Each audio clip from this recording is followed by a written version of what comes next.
বিদায় ব্রাজিল, বিদায়। দেখা হবে আগামী বিশ্বকাপে। Tata, bye bye. তবে নেইমারের জন্য একটু বেশি খারাপ লাগতেছে। সে অনেক ভালো একজন প্লেয়ার, দীর্ঘ সময় ধরে নিজেকে প্রস্তুত করতেছে, কিন্তু ব্রাজিলের এই কোচ বেশি বুঝে। Father advance over smart. নেইমারের মতো একজন কিংবদন্তিকে মাঠে নামায় 70 মিনিটে।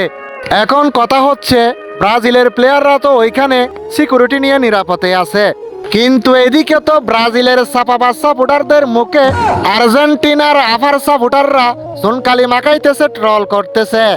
দিনের পরে রাত আসে, রাতের পরে দিন, কারো পুষমাস, কারো সর্বনাশ। তবে ব্রাজিলের সমর্থকেরা কামব্যাক করবে নতুন রূপে।